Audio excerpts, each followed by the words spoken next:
If you can answer all of these questions about money, you're in great shape financially and you're well on your way to being rich. Some of these are very simple to answer, but the majority of people would be completely stumped. Unfortunately, not being able to address them will most likely result in a career of terrible financial management. Being able to clearly answer these questions is almost a guarantee you'll be very well off financially. But if not, you have some homework to do. My name is Chris and I help teach people about money, personal finance and investing. If you're interested in improving your financial future, make sure to subscribe to the channel and hit the like button if this video is helpful. How much money do you need to retire? If you're like most people, you're completely intimidated by the thought of how much money you'll need for a comfortable retirement. But the reality is that knowing this number is critical to success. Determining how much you need to retire is surprisingly simple, but most people fail to learn how to calculate this due to fear.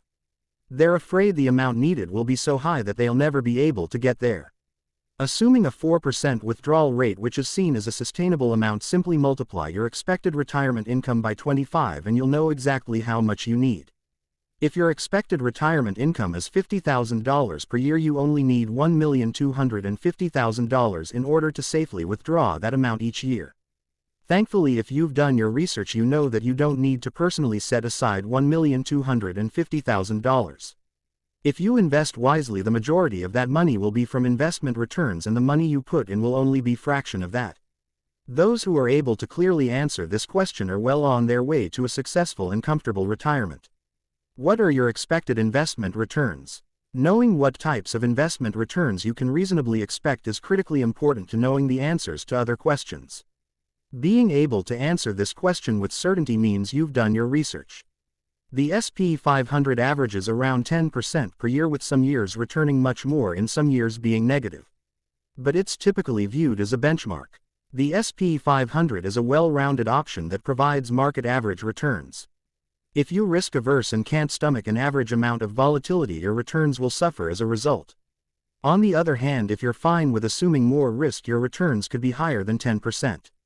Regardless, you should have a general idea of what to expect, because this will help you determine other numbers such as how much money you need to save. How much money do you need to invest each month?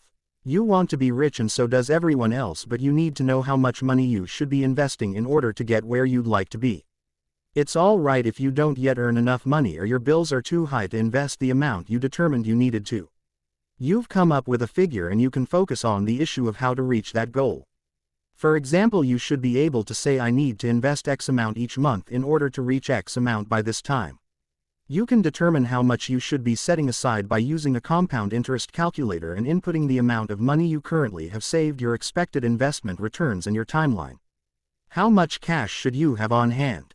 Most people couldn't even begin to tell you how much money they should have stashed away in their savings account. You should be able to clearly answer how much you need to set aside and why. Generally, it's recommended to have 3 to 6 months of expenses set aside in a savings account, with about 2 months of expenses in a checking account. There's no exact science to determining how much an individual should have. Those with variable income, such as those who work on commission, those who rely on gratuities, or people who are self-employed, should stick to the safe side. On the other hand, having too much cash on hand is a problem in itself. Each month your money sits in a checking account earning little to no interest. It loses purchasing power due to inflation. How much money should you be saving for future purchases? Knowing how much money you need to save for future, particularly large purchases, can be tricky, and this is commonly overlooked.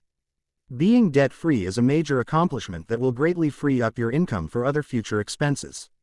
But you must think carefully about your upcoming costs. If your car is owned outright, it's not costing you anything in the form of monthly debt payments. But that doesn't mean there's no monthly cost associated with replacing it. Assuming you don't want to borrow money for a newer vehicle down the road, how much money do you need to be setting aside now for that future purchase?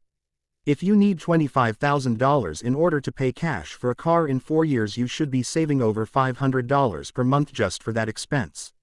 What about home repairs and improvements? It's worth planning for a roof or kitchen replacement years before it's needed to avoid the need for debt to fund the purchase. Think of this like making payments to yourself. What accounts should you be using to invest? If you're like most people, you're lucky if you even know what type of retirement or investment account you're putting money into, never mind knowing the pros and cons of these accounts. Selecting the right accounts for your investments means you've done your homework and you know how to maximize your savings in addition to taking advantage of various benefits associated with different account types.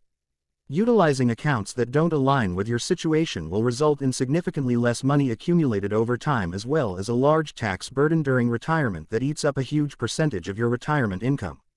Ideally, you'll know the advantages and disadvantages associated with different accounts like IRAs, Roth IRAs, 401 kiloseconds and other options. Knowing the best account for your situation makes it clear that you've done your homework and are serious about maximizing the money you put away. How can you minimize your expenses? Someone who is financially literate is constantly looking for ways to keep their expenses low. If you can think of a few ways to reduce your monthly costs, you're probably great at managing money. You should always be able to come up with a few ways to reduce your monthly costs if necessary. Reducing expenses doesn't equal reducing your lifestyle.